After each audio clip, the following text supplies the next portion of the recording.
Good morning students. अभी हम लोग देख रहे हैं हमारी बुक के बारे में, इरोडो फॉर नीट। अब इस बुक का काफ़ी ज़्यादा पब्लिसिटी भी हो चुकी है, इसका बहुत सारा हमारा बात भी हो चुका है ना। इरोडो फॉर नीट, तो यही हमारी बुक है। देखिए, इरोडो फॉर नीट, ऊपर लिखा हुआ है Irodov for NEET concept saturation physics, नीचे लिखा एलिमिनेटिंग अनसर्टेनिटी, योगेश सोनी। योगेश सोनी तो मेरा नाम है ही, है ना। तो ये जो अपनी बुक है, इसमें है क्या, इसका नाम लिखा है हमने इरोडो फॉर नीट, है ना। इस बुक का हमने नाम लिखा इरोडो फॉर नीट, ये रहा लिखा हुआ इरोडो फॉर नीट। तो इरोडो फॉर नीट का इसमें ऐसा क्या है, इसमें ऐसा क्या है इरोडो फॉर नीट के लिए, इसमें ऐसा क्या है। ये बुक मैंने क्यों बनाई, बनाने के पीछे उद्देश्य क्या था, ये बुक कैसे बनाई, इसका प्रोसेस क्या है, ये बुक किसको लेनी चाहिए, किसको करनी चाहिए, और इनको करने का फायदा क्या होगा, हम लोग यहाँ सारा डिस्कस करेंगे, है ना। हम लोग आज ये सारा डिस्कस करेंगे, ये बुक किसको लेनी चाहिए, क्यों करनी चाहिए, ये बुक मैंने क्यों बनाई, कैसे बनाई, सारी बात डिस्कस करेंगे। देखो, एक्चुअली बुक का नाम ही है इरोडो फॉर नीट, है ना। तो बुक का नाम है इरोडो फॉर नीट।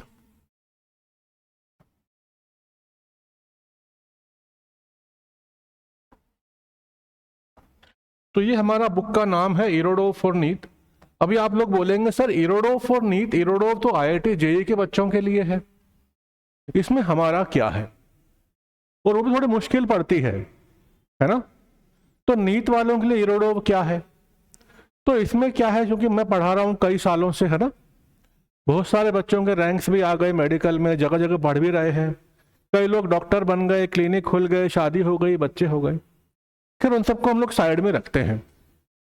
इरोडो का मतलब ये हुआ सीलिंग। अब जो नीट के स्टूडेंट हैं उनको रैंक लानी होती है, उनको गवर्नमेंट कॉलेज में एडमिशन चाहिए, एम्स में चाहिए, उसके नीचे चाहिए, गवर्नमेंट कॉलेज में एडमिशन चाहिए। उनको पढ़ना है, पढ़ाई का उद्देश्य क्या है, आप सेल्फ स्टडी कर रहे हो, ऑनलाइन पढ़ रहे हो, कोई इंस्टीट्यूट ज्वाइन कर रखा है, आप दिन रात मेहनत कर रहे हो, तो उसका उद्देश्य क्या है। बच्चों से पूछता हूं, बेटा आपका उद्देश्य क्या है, साइंटिस्ट बनना है, बोले सर वो तो बाद की बात है, पहले हमें रैंक लानी है, हमें एडमिशन लेना है कॉलेज में। तो ये सारा की सारा पढ़ने का उद्देश्य क्या है कि हमें रैंक लानी है, हमें एडमिशन लेना है। तो जिस चीज से रैंक आए, जिस चीज से एडमिशन मिले, वो काम करना है हमें, है ना। तो नॉर्मली बच्चे ढूंढते रहते हैं, हम लोग बात करें खाली फिजिक्स की, क्योंकि मैं पढ़ाता हूं खाली फिजिक्स। तो फिजिक्स में पेपर कई बार तो मुश्किल आता है, 2025 में मुश्किल आया, पहले मुश्किल आता था, कई बार इजी आ जाता है। और नीट में बच्चों का डामाडोल फिजिक्स में ही होता है। फिजिक्स डिसाइड करती है कि आपका सिलेक्शन हुआ कि नहीं हुआ, कट ऑफ के ऊपर गए कि नहीं गए, है ना, यही होता है। तो बच्चों के मन में ये होता है कि रिस्क नहीं लेना है बिल्कुल भी, फिजिक्स को सारा ही पढ़ लो, जितना भी नीट में आए सारा पढ़ लो, उससे 10% ऊपर और पढ़ लो, सेफ साइड में। तो बच्चे होते हैं बहुत ही मेहनती, दिन रात मेहनत करते हैं, 4-5 घंटा तो इंस्टीट्यूट में जाके पढ़ते हैं, ऑनलाइन पढ़ते हैं, बाद में 6-8 घंटा सेल्फ स्टडी करते हैं, और बचे हुए टाइम में सोते हैं, अपनी लाइफ को बहुत ही रखते हैं मैनेज करके, तपस्या करते हैं बेसिकली। तो उनके मन में यह होता है कि हम लोग क्या पढ़ें कि हमारा सिलेक्शन हो जाए। सर आप कुछ मटेरियल दे दो, बुक दे दो, कुछ बता दो कि हमको ये पढ़ना है। तो उसी को ध्यान में रखते हुए ये मैंने बुक बनाई है इरोडो फॉर नीट। ये नीट की सीलिंग है। सीलिंग का मतलब क्या होता है, छत। तो इसके ऊपर से क्वेश्चन नीट में नहीं आएगा। कई बच्चे सोचते हैं मैं क्या करूं, मैं कोचिंग का मटेरियल कर लूं, फिर मैं मुश्किल कोई, फिर से लेटर से नॉर्मल बुक्स अच्छी वर्मा कर लूं, फिर मैं जेई एडवांस कर लूं, मैं क्या करूं क्या नहीं करूं, ताकि मैं वहां जाके मात ना खाऊं। फिजिक्स में मुझे जो आना है वो आना ही चाहिए, है ना। अगर पेपर सिंपल आया मेरा लक है, मुश्किल आया तो मुझे आता है। तो ये बुक जो है इरोडो फॉर नीट, ये बेसिकली नीट का सीलिंग है। इसके ऊपर नीट में क्वेश्चन आ ही नहीं सकता, इसके ऊपर नीट में क्वेश्चन आ ही नहीं सकता। अब इतना कॉन्फिडेंस मेरे में कैसे है कि सर आपने इरोडो लेवल के क्वेश्चन बना दिए क्या, उसके ऊपर तो कुछ आएगा नहीं। नहीं बेटा, मैंने, क्योंकि मैं नीट पढ़ा रहा हूं कई सालों से, तो क्लियर आइडिया है क्या आता है क्या नहीं आता है। अब नीट के बच्चों में कॉन्सेप्ट क्लैरिटी का होना बहुत जरूरी है। उनको मैथ्स के नाम पे बेसिक मैथ्स तो आती है, डिफरेंशिएशन, इंटीग्रेशन, लॉगरिथम, अलजेब्रा सब आता है, ट्रिग्नोमेट्री, कोऑर्डिनेट सब आता है, लेकिन चूंकि वो स्टूडेंट बायो वाले हैं तो डीप में उनको मैथ्स नहीं आती, आने भी नहीं चाहिए क्योंकि वो तो बायो पढ़ रहे हैं, मैथ्स वालों को बायो नहीं आती है ना। तो हमें ऐसे क्वेश्चंस चाहिए जो कॉन्सेप्चुअली काफी स्ट्रांग हो, सारे कॉन्सेप्ट एकदम माइक्रो लेवल पे क्लियर हो, और मैथमेटिक्स नीट वाली हो, है ना, मैथ्स हो नीट वाली, सारे कॉन्सेप्ट एकदम क्लियर हो। तो जो भी फिजिक्स का पूरा सिलेबस है चैप्टर 1 से लेके चैप्टर 29, 30, 11 तो 12 सारा, वो सारा कवर होना चाहिए, वो सारा की सारा कवर होना चाहिए, है ना, वो सारा कवर होना चाहिए। तो इसीलिए मैंने ये बुक लिखी, इरोडोफ और नीट का मतलब है इसके आगे आपको नहीं जाना, ये लास्ट लेवल है, ये लास्ट लेवल है, इस लेवल के ऊपर आपको नहीं जाना, इसके ऊपर आपको नहीं जाना। जब भी आपके मन में डाउट हो मैं क्या पढ़ूं, कितना पढ़ूं कि मेरा सिलेक्शन हो जाए, तो ये आंसर है, इसके ऊपर नहीं जाना, ये एब्सोल्यूट सीलिंग है नीट के स्टूडेंट्स के लिए। हाँ, इसमें फिजिक्स में कॉन्सेप्ट सारे होंगे, हर चैप्टर के हर कॉन्सेप्ट के, माइक्रो कॉन्सेप्ट के सारे क्वेश्चंस होंगे, और नाम रखा इरोडोफ, इजी नहीं होंगे, लगेंगे बहुत ही इजी है लेकिन इजी नहीं होंगे। ये बुक है किन के लिए? मैंने नोटिस किया है अपने एक्सपीरियंस में, कई सारे स्टूडेंट्स 100, 125, 140 पे आके अटक जाते हैं, आगे जा ही नहीं पाते हैं। स्टूडेंट काफी इंटेलिजेंट और काफी मेहनती होते हैं, बट इसके आगे नहीं जा पाते हैं। कई कारण हो सकते हैं, वो जहां पढ़ रहे थे वहां अच्छी फैकल्टी नहीं मिली, या बीच में कोई परिस्थितियां खराब हो गई, छुट्टी ले ली, या कोई भी कारण हो सकता है XYZ। तो उनका एक फ्रेमवर्क डेवलप हो जाता है, उनका साइकोलॉजी डेवलप हो जाता है, उनके नंबर इसके ऊपर बढ़ते ही नहीं है, 100, 125, 140, 140 से 180 कैसे किया जाए, ये बुक उसके लिए है। तो इसमें अज्यूम किया हुआ है कि आपके 100 नंबर तो आ ही रहे हैं, बेसिक तो आपने पढ़ ही रखा है ना, ये रैंक वालों के लिए है। तो अज्यूम किया हुआ है कि आपके 100 नंबर तो आ ही रहे हैं, बेसिक तो आपने पढ़ा ही हुआ है। अगर बेसिक आपने पढ़ा हुआ है तो ये बुक आपके लिए है। बुक को हाथ में लेंगे, फिर सोचेंगे अब मैं इसको करूं कि ना करूं। अगर मेरे 100 नंबर आ रहे हैं, मेरे बेसिक क्लियर हैं, लेवल क्लियर है, तो बुक पे जाएंगे। अगर मेरे ये नंबर भी नहीं आ रहे हैं तो बुक को टच नहीं करेंगे, पहले बेसिक क्लियर करेंगे, NCERT करेंगे, कोचिंग के नोट्स करेंगे, ऑनलाइन पढ़ाई कर रहे हैं वो करेंगे, सब कुछ करेंगे। जब लगे कि मेरे 100 नंबर तो आ रहे हैं, मेरा बेसिक क्लियर है, अब मुझे रैंक लानी है, सिलेक्शन लाना है, तो सर की किताब ये वाली है, इरोडोफ और नीट, इसको कर लेते हैं, इसके ऊपर नहीं जाना, नहीं जाना, नहीं जाना।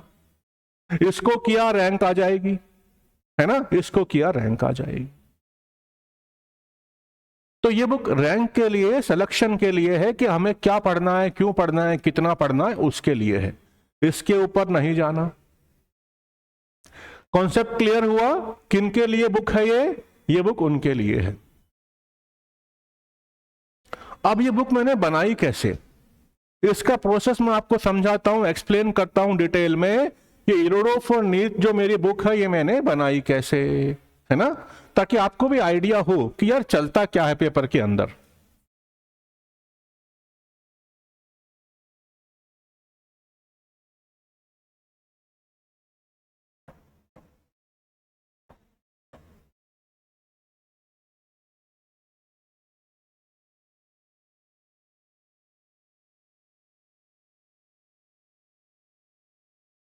तो सबसे पहले तो मैंने NCERT को ही लिया। NCERT में हमारे चैप्टर बाय चैप्टर नाम है। NCERT 11th का आता है, 12th का आता है, उसमें चैप्टर के नाम है। सपोज पहला चैप्टर ही लेते हैं, यूनिट्स एंड मेजरमेंट। तो पहला चैप्टर लिया मैंने यूनिट्स एंड मेजरमेंट, ये मैंने पहला चैप्टर लिया। अब पहले चैप्टर में एज पर एनसीईआरटी कौन कौन से अपने कॉन्सेप्ट हैं वो मैंने लिख लिए। उसके आगे कौन कौन से अपने कॉन्सेप्ट हैं, तो पहला कॉन्सेप्ट आता है सिस्टम ऑफ यूनिट्स, है ना। फिर हमारा क्या आता है, बीच बीच में अपने और भी बहुत सारे आते हैं, मैं लिख रहा हूं मेन सिस्टम ऑफ यूनिट्स आता है। बाद में हमारा आता है एरर एनालिसिस, बाद में आता है इसी के अंदर सिग्निफिकेंट फिगर भी आता है। फिर हमारा आता है dimensions and use of dimensions, homogeneity वगैरह वगैरह। तो मैंने चैप्टर का नाम लिखा, उसके नीचे जो 5-6 कॉन्सेप्ट उस चैप्टर के हैं, कभी कभी 8-9 भी होते हैं, एग्जैक्टली एज पर एनसीईआरटी वो लिख लिए। तो स्टेप नंबर ये था 1, चैप्टर का नाम, सारे कॉन्सेप्ट का लिस्ट जो एनसीईआरटी में है। पहला प्रोसेस ये हुआ। उसके बाद में मैंने क्या किया, उसके बाद में उससे तो अपना काम बनेगा नहीं, उसके अलावा और भी तो कॉन्सेप्ट होते हैं जो एग्जाम में आते हैं। मैंने वो सारे कॉन्सेप्ट अलग से लिए, हर चैप्टर में 3-3, 4-4 कॉन्सेप्ट और ऐड किए जो नीट में आते हैं, आने की संभावना है। जेई एडवांस में बिल्कुल नहीं गए, जेई मेन में भी नहीं गए, वो मैथ्स ओरिएंटेड है। हम लोग नीट पे ही फिक्स हैं। नीट के पेपर हैं, पिछले 20-25 साल के एनटीए के पेपर आते हैं, सिलेबस है, और मैं खुद भी पढ़ा ही रहा हूं, आइडिया होता है। तो पहले चैप्टर का नाम लिया एनसीईआरटी से, एनसीईआरटी की बुक के 5-6 कॉन्सेप्ट लिए, और 5-6 कॉन्सेप्ट के बाद में अपने और 5-6 कॉन्सेप्ट वहां पे लगा दिए। अभी तक क्वेश्चन एक भी नहीं बनाया, खाली कॉन्सेप्ट का लिस्ट ही डेवलप हो रहा है। सपोज यूनिट्स और मेजरमेंट में आपके 10 कॉन्सेप्ट आ गए, वन डायरेक्शनल मोशन में आपके 10 कॉन्सेप्ट आ गए, मोशन इन ए प्लेन में आपके 10 कॉन्सेप्ट आ गए। अब एक कॉन्सेप्ट को हम लोग लेंगे, उसमें कई सारे तो फार्मूले होंगे। अगर मैंने लिया कॉन्सेप्ट एरर एनालिसिस, इसमें कई सारे आपके होंगे फार्मूले, उनको नाम दे दिया मैंने एफ, कैपिटल एफ। अब फिर मैंने सारे फार्मूले एक एक्सेल शीट में लिखे, एनसीईआरटी वाले भी और बाहर वाले भी, जितने भी पॉसिबल हैं, नीट और नीट प्लस के लिए। We are going on a safe side. NEET तो है ही, अगर थोड़ा मुश्किल पेपर भी आया ना नीट में, नीट प्लस के लिए, तो भी बिल्कुल कोई दिक्कत नहीं। तो सबके फार्मूले हो गए। अब क्वेश्चन बनाएंगे। अभी डायरेक्ट फार्मूला बेस्ड तो क्वेश्चन होंगे नहीं, वो तो आपको ऑलरेडी आता ही है। तो मैंने फिर एक टैक्सोनॉमी बनाई। टैक्सोनॉमी का नाम क्या रखा, FDIMT। पहले में क्वेश्चन बने फार्मूला बेस, फार्मूला लिया, उसके बेस पे क्वेश्चन है। डायरेक्ट बिल्कुल भी नहीं है, फार्मूला वही है लेकिन थोड़ा उसमें ट्विस्ट रहेगा। एक बॉल को आपने ऊपर फेंका, बॉल ऊपर जाके रुक गई, लास्ट सेकंड का distance while going up, first second का डिस्टेंस वाइल गोइंग डाउन, दोनों का रेशियो निकालो। है तो बड़ा ही सिंपल क्वेश्चन, लेकिन वर्ड्स में ट्विस्ट है, वर्ड्स में ट्विस्ट है। तो पहले है हमारे डायरेक्ट फार्मूला बेस, लेकिन ट्विस्ट वाले समझना पड़ेगा। इसके अंदर भी आपके लेवल हैं। लेवल क्या है इसके अंदर, इसके अंदर आपके लेवल हैं L1, L2, L3, L4 and L5। इसमें आपके 5 लेवल हैं फार्मूला ट्विस्टिंग के अंदर भी।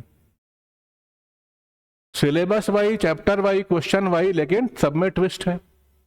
तो ऐसे करके मैंने फार्मूला के ऊपर 1, 2, 3, 4, 5 लेवल तक के क्वेश्चन बनाए। ये हो गया एफ। उसके बाद में आता है डी। डी का मतलब हो गया डिस्टोर्शन। डिस्टॉर्ट मैंने कैसे किया, आपको एग्जांपल देता हूं, है ना, कि मैंने डिस्टॉर्ट कैसे किया, इसका एग्जांपल देते हैं। तो डिस्टॉर्शन का आपको मैं एग्जांपल देता हूं, डिस्टॉर्शन का आपको मैं एग्जांपल देता हूं।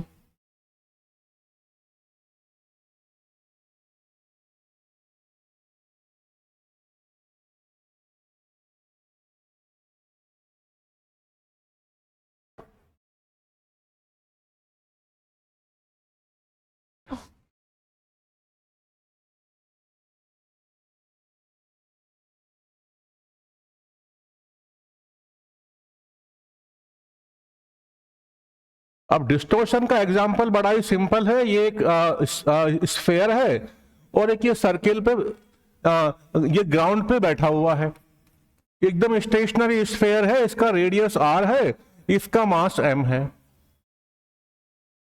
अभी मोशन कर ही नहीं रहा, अभी ये मोशन कर ही नहीं रहा है ना।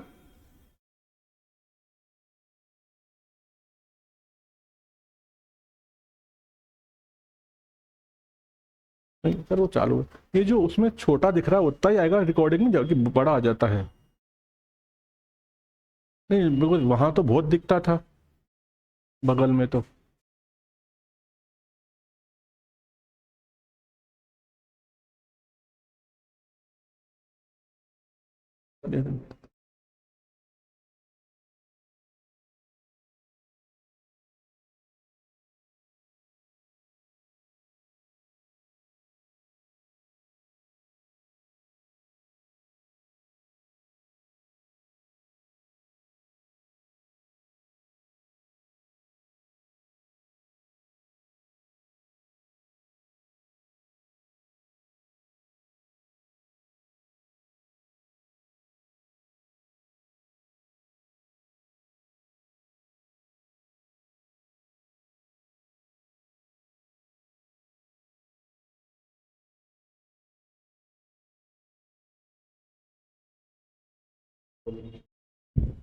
ठीक है, तो लेट्स कंटिन्यू नाउ।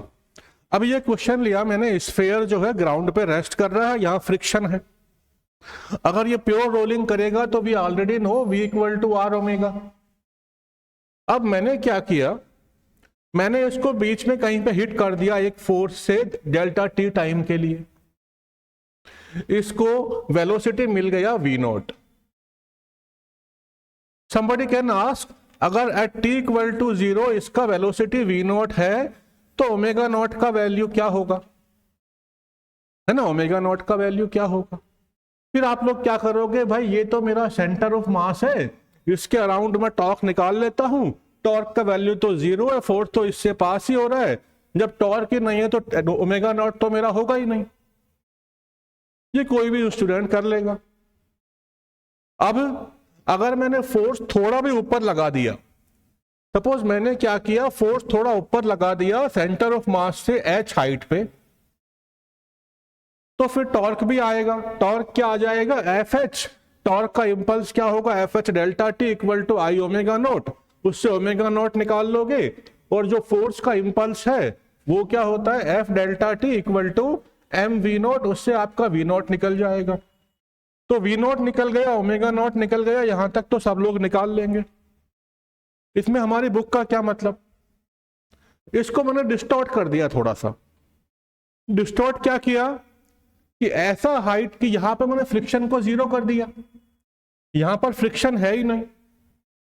अब ऐसा हाइट h बताओ कि फोर्स को आपने इससे हिट किया एक h हाइट पे, और ये स्टार्ट प्योर रोलिंग से हुआ, that is V not equal to R omega not. तो ये हो गया हमारा डिस्टोर्शन। क्वेश्चन में फार्मूला डायरेक्ट था, डिस्टोर्शन मेरा क्या हुआ, डिस्टॉर्शन मेरा ये हुआ कि डायरेक्टली आपका काम हो गया। अभी t इक्वल टू 0 पे स्टार्ट प्योर रोलिंग से हुआ, फ्रिक्शन है ही नहीं, तो स्टूडेंट अच्छे तो समझ जाएंगे। कई लोग क्या सोचेंगे कि फ्रिक्शन तो है ही नहीं, तो यहां पर रोलिंग हो कैसे सकता है, पॉसिबल ही नहीं है, तो रोलिंग होता ही नहीं है। अरे भाई कैलकुलेट कर, फार्मूला लगा, टॉर्क देख, फोर्स देख, फिर देख आपका रोलिंग है कि नहीं। तो we can actually calculate h का वैल्यू कितना आता है 2/5 r स्फीयर के लिए, है ना, कि भाई ये हमारा जो है यहां से अपना प्योर रोलिंग शुरू होगा। तो ये हुआ हमारा डिस्टोर्शन। एक तो अपना हो गया फार्मूला, फार्मूला के अंदर क्वेश्चन डायरेक्ट नहीं है बिल्कुल भी, आपको सोचना पड़ेगा, लेकिन है फार्मूला बेस ही, वर्ड्स में ट्विस्ट है, कैसे भी ट्विस्ट है। फिर आता है डिस्टोर्शन। फार्मूला को आपने ऊपर नीचे कुछ डिस्टॉर्ट कर दिया, यहां से वहां, वहां से वहां, वहां से वहां, तो ये आपका डिस्टोर्शन हो गया। उसके बाद में आता है, लिखा था मैंने F D I M T. I का मतलब हुआ कि आपको सोचना पड़ेगा डीपली। ये क्वेश्चन शॉर्टकट वाला है, अगर सोचा 1 मिनट में 1 सेकंड में हो गया, क्लिक हुआ तो, नहीं हुआ तो करते बैठो। तो ये क्वेश्चन वो है, बेस्ड वही कॉन्सेप्ट पे, वही फॉर्मूला पे, लेकिन ट्विस्ट ही ऐसा है वर्ड्स का और नंबर्स का कि अगर आपसे हुआ तो खट 1 मिनट 1 सेकंड में हो जाएगा। अच्छा ऐसे से हो, खत्म बात। नहीं तो आप सोचते बैठो। ये तो हो गया मेरा आई। एम का मतलब हुआ मल्टी कॉन्सेप्ट। एक ही चीज में कई सारे कॉन्सेप्ट हैं। साबुन का बुलबुला है, बबल ऑफ द सोप, उस पर आपने चार्ज डाल दिया, इलेक्ट्रोस्टैटिक प्रेशर भी आ गया। तो एक ही चीज में कई सारे कॉन्सेप्ट हैं, इलेक्ट्रोस्टैटिक्स भी है, सरफेस टेंशन भी है, एनर्जी भी है, सारी चीजें हैं, मल्टी कॉन्सेप्ट। अंत में है ट्रैप। ये मुझे बढ़िया लगते हैं। क्वेश्चन बड़ा ही सिंपल होगा, डायरेक्ट फार्मूला बेस। हाँ, इतना सिंपल क्वेश्चन करने बैठो, आंसर भी टिक कर दिया, गलत हो जाएगा।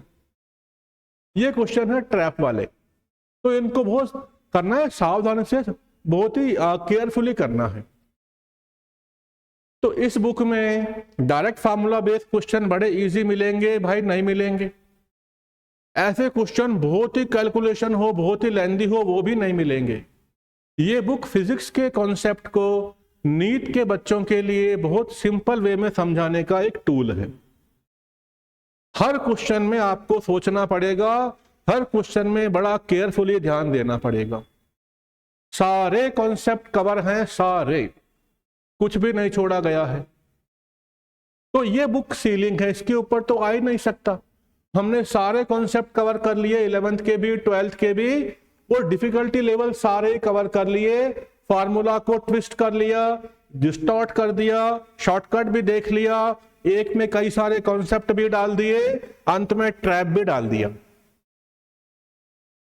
अभी ये तो बेस है एफडीआई एमटी, इसके ऊपर हमारे 5 लेवल हैं, लेवल 1 2 3 4 5, लेवल 1 2 3 4 5, ट्रैप के अंदर भी लेवल 1 2 3 4 5। तो ऐसा करके हमें क्वेश्चंस काफी सारे मिले, ऐसा करके हमें काफी सारे क्वेश्चंस मिले। अब कुल कितने क्वेश्चंस हो गए? अराउंड 750 क्वेश्चंस हैं।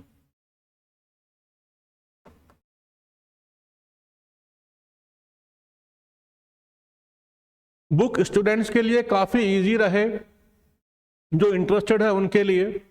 तो जहां जहां मुझे लगा, मैंने क्वेश्चन के नीचे टैग भी कर दिया है कि ये आपका है, इजी है कि मीडियम है कि डिफिकल्ट है।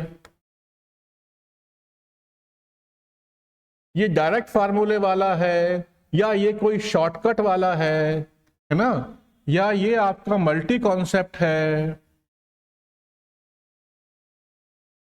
या ये आपका ट्रैप वाला है। ये भी मैंने लिख दिया है उसके नीचे, क्वेश्चन के नीचे ही, ताकि आप इसको एक बार क्वेश्चन को सॉल्व करें, आइडिया हो जाए। तो शॉर्टकट वाला है भाई, सोचना पड़ेगा, है ना, कुछ ना कुछ इसमें लफड़ा है। अब उसके ऊपर भी हिंट दिया हुआ है। पहले चैप्टर का नाम ही हिंट है, नीट में तो चैप्टर का नाम तो आता नहीं है, तो यहाँ पे चैप्टर का नाम ही हिंट है। भाई ये क्वेश्चन तो यूनिट्स और मेजरमेंट का है, 1D मोशन का, इलेक्ट्रोस्टैटिक्स का है, इसमें कॉन्सेप्ट तो उसी के लगेंगे। फिर आता है कॉन्सेप्ट का नाम। तो कॉन्सेप्ट का नाम अपने में एक हिंट है। कॉन्सेप्ट का नाम क्या हो गया? इलेक्ट्रोस्टैटिक प्रेशर, गाउस का लॉ। तो ये कॉन्सेप्ट का नाम हो गया। तो हर क्वेश्चन में आपको 4-5 हिंट तो पहले ही मिले हुए हैं। चैप्टर का नाम, अच्छा यही चैप्टर आएगा। कॉन्सेप्ट का नाम, अच्छा इस कॉन्सेप्ट के क्वेश्चन है। उसके बाद में इजी है, मीडियम है कि डिफिकल्ट है। उसके बाद में शॉर्टकट है, मल्टी कॉन्सेप्ट है या ट्रैप है। तो एक क्वेश्चन का पूरा आर्किटेक्चर आपको दिया हुआ है, एक क्वेश्चन का पूरा आर्किटेक्चर आपको दिया हुआ है, उसको आप सॉल्व कीजिए, आराम से सॉल्व कीजिए। पहले सारा रिवाइज कीजिए, थ्योरी ढंग से रिवाइज हो गई। मैंने क्रिस्प 1 पेज का थ्योरी भी दिया हुआ है, बट आई एक्सपेक्ट कि आपका जो जहां भी आप पढ़ रहे हो, स्कूल में, अपना इंस्टीट्यूट में, ऑनलाइन, जैसे भी, थ्योरी को पहले पूरा रिवाइज करो और फिर इन पे आओ। ठीक है, मेरा एम क्या है? जो मैंने फिजिक्स पढ़ाया है, बच्चों को डर लगता है, प्रॉब्लम नॉलेज का नहीं है, हार्डवर्क का नहीं है, प्रॉब्लम साइकोलॉजिकल है। कई बार मैंने क्लास ली अच्छे अच्छे इंस्टीट्यूट्स में जहां मैंने जॉब किया है कई साल, तो कई बार बच्चों को मैंने सिंपली बोला है, बेटा कल मैं टॉफी लेकर के आऊंगा, बहुत सारी नहीं, गिनती की 5, और क्लास में 40-50 बच्चे हैं और मैं क्वेश्चन दूंगा, आपको जिनके नंबर अच्छे आए वही सॉल्व करेंगे, मेरे को दिखाएंगे, जिसने फास्टेस्ट सॉल्व किया, करेक्ट सॉल्व किया, उनको मैं टॉफी दूंगा। तो अच्छे स्टूडेंट, बढ़िया फैमिली के स्टूडेंट्स है ना, लेकिन एक टॉफी के लिए भी काम करते हैं, and I am very grateful to them, क्योंकि मेरे को समझ में आया बच्चों की साइड, वो हैं तो बच्चे ही ना, पेरेंट्स भी नहीं है, बिजनेसमैन भी नहीं है, सर्विस वाले भी नहीं है, बच्चे हैं, they are kids, they are students. तो फिर मुझे समझ में आया कि physics is a very simple subject, उसको धीरे धीरे शांति से पढ़ाएं। तो यहां पर भी मैंने यही किया है, हर क्वेश्चन को प्रॉपरली टैग किया है, ताकि ये बुक आप कंफर्टेबली धीरे धीरे शांति से अपने आप कर लें, ठीक है। और ये बुक आपने करी, इसका मतलब आपके सारे कॉन्सेप्ट क्लियर हैं नीट प्लस लेवल तक के लिए। अभी एनटीए कितना भी मुश्किल पेपर दे, कोई भी फर्क नहीं पड़ता। ये बुक करने में बहुत मुश्किल है क्या? नाम लग रहा है इरोडोव, साहब ये टॉप बुक होगी, ऐसा बेटा बिल्कुल भी नहीं है। ये बुक का डिजाइन इस तरह से, स्ट्रक्चर इस तरह से है, हर क्वेश्चन को इस तरह टैग किया हुआ है, आपको चैप्टर नेम पता है, कॉन्सेप्ट नेम पता है, डिफिकल्टी पता है, क्वेश्चन का टाइप क्या है, मल्टी कॉन्सेप्ट है, ट्रैप है, फार्मूला बेस है या शॉर्टकट वाला है, सब पता है। तो इसको धीरे धीरे अपने आप ही कर सकते हैं। टोटल 750 क्वेश्चंस हैं। कभी लगे कि आप ड्रॉपर बैच में हैं, कि आप क्लास 12th में हैं, आपका सिलेबस कंप्लीट हो गया, तो रोज के लगभग 30-40 क्वेश्चंस कर लो। अगर रोज के आपने सपोज 30-40 क्वेश्चन भी किए, तो आपका 25 दिन में, महीने भर में किताब खत्म। और ये बुक आप खत्म महीने भर में, तो नीट का फिजिक्स खत्म। इसके ऊपर नहीं जाना है, इसके ऊपर आपको नहीं जाना है। अब ये हो सकता है कि सर ये मैंने सारा देखा, सीरियसली मैंने आपकी बुक ली, उसको मैंने ट्राई किया, मुझसे कई सारे क्वेश्चंस हुए, लेकिन कुछ क्वेश्चन में मैं अटक गया। मुझे पता है ये क्वेश्चन इलेक्ट्रोस्टैटिक्स का है, पोटेंशियल का है, मुझे पता है कि ये शॉर्टकट वाला है, मुझे पता है कि ये मॉडरेट है, लेकिन मुझसे नहीं हो रहा। अब मैं इसको कहां जाके पूछूं? तो किसी से पूछने की जरूरत नहीं है, बुक के एंड में मैंने आंसर की दे रखी है। आंसर की के साथ में डिटेल्ड प्रिंटेड सॉल्यूशन भी है।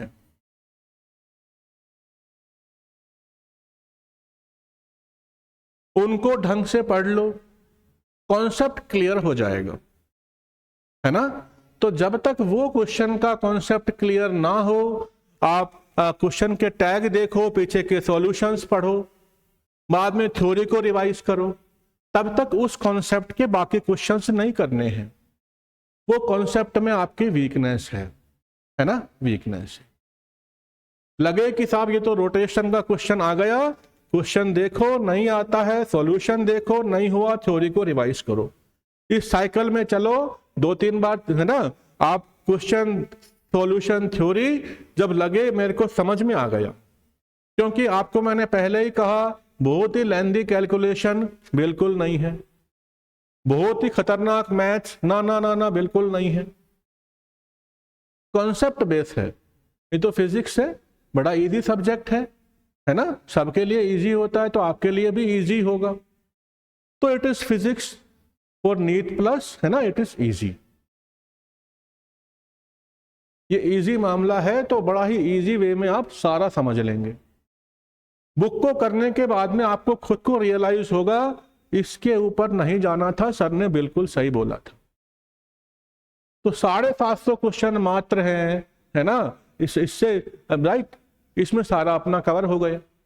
रोज के आपने 30 किए, रोज के 40 किए, क्योंकि क्या होता है क्लास 12th में अक्टूबर-नवंबर में आपका सिलेबस खत्म हो जाता है, बायो वाले, मैथ्स वाले, बाद में स्कूल चलता है, प्री बोर्ड चलता है, आपका जो है प्रैक्टिकल चलते हैं, सारा काम होता है। तो बड़ा इजी वे में आप ये 30-40 क्वेश्चन रोज के कर सकते हैं। किसी से पूछना नहीं, कुछ भी नहीं करना, ये रही बुक, ये रहा काम, धीरे धीरे अपना निपटा दो,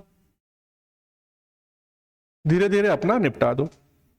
अब मैं आपको एक्चुअल दिखाता भी हूं कि भाई क्या है क्या नहीं है ना, मैं आपको एक्चुअल दिखाता भी हूं। देखिए, तो मैंने क्या किया, मैं आपको दिखाता भी हूं एक्चुअल कि मैंने क्या किया, मैंने क्या किया।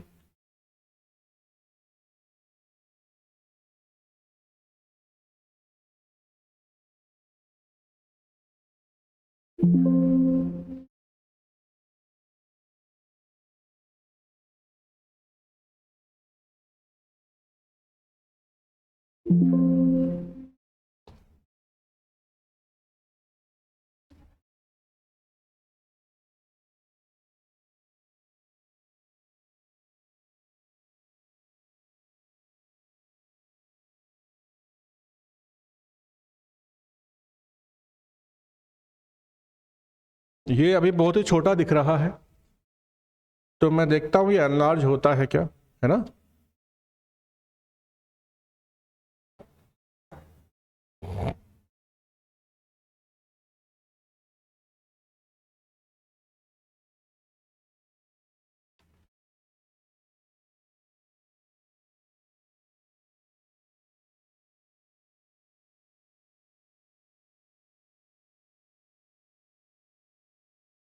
अब ये एक एक्सेल का शीट है, ये हमारा एक एक्सेल का शीट है, इसमें लगभग लगभग सारे क्वेश्चंस हैं, है ना। वो क्वेश्चन बनाए कैसे, किसने किसने बनाए, क्यों बनाए, है ना, वो इसमें हमारे सारे के सारे क्वेश्चंस हैं। तो ये हमारा एक्सेल का शीट है, एक्सेल के शीट में लगभग लगभग हमारे सारे क्वेश्चंस हैं। अगर यहां खुलेगा तो मैं आपको दिखाता हूं, खुलेगा तो मैं आपको दिखाता हूं। देखिए ये हमारा खुल गया, ठीक है। अभी इसके अंदर भी दूसरी फाइल है, लेकिन इसी को देख लेते हैं, इसी को देख लेते हैं, है ना। तो इसमें है क्या, मैं आपको दिखाता हूं। देखो, क्वेश्चन नंबर कोई भी ले लेते हैं, 26, टर्निंग पॉइंट रेशियो, है ना। ये क्वेश्चन है, कॉन्सेप्ट क्या है, मोशन इन स्ट्रेट लाइन, ये काइनेमेटिक्स का है, 1D मोशन का, ये इसका आंसर की। अभी इसका एक्चुअल ट्रैप क्या है, डिफिकल्टी लेवल है डिफिकल्ट, लेवल है L2। तो इसमें सारा के सारा मेरा मामला आ गया, है ना, मेरा इसमें सारा के सारा मामला आ गया।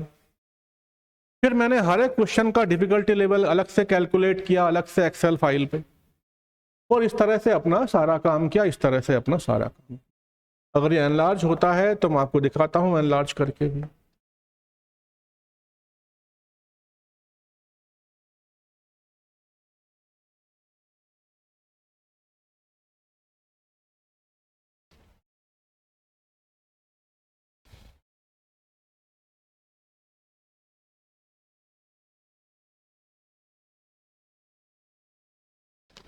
हाँ, ये हो गया एनलार्ज, ठीक है ना, ये एनलार्ज हो गया। हर क्वेश्चन के ऊपर आपका टैग किया हुआ है कि ये क्वेश्चन हमारा है कैसा, मीडियम है ना, शॉर्टकट वाला है, ये क्वेश्चन हमारा है कैसा, हर क्वेश्चन के ऊपर टैग किया हुआ है।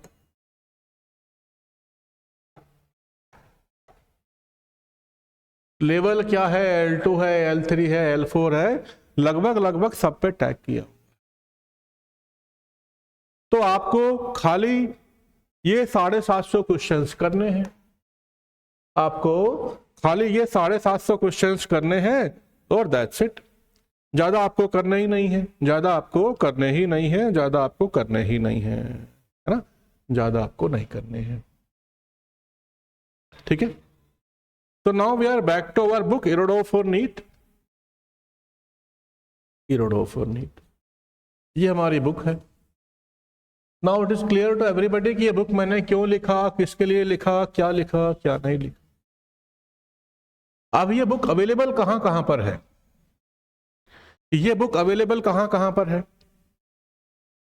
तो जो भी सर लोग पढ़ा रहे हैं फिजिक्स नीट के लिए, जो भी सर लोग पढ़ा रहे हैं फिजिक्स नीट के लिए, पूरे इंडिया में कोई भी इंस्टीट्यूट में मुझे वो ईमेल कर सकते हैं, हमारा काम है फिजिक्स को बहुत ही सिंपल बना के बच्चों को देना। बेटा ये सब्जेक्ट सिंपल ही है और है ही सिंपल, हम भी क्या करें। तो जो भी सर लोग नीट पढ़ा रहे हैं मुझे ईमेल करेंगे और फ्री ई बुक उनको मिल जाएगा।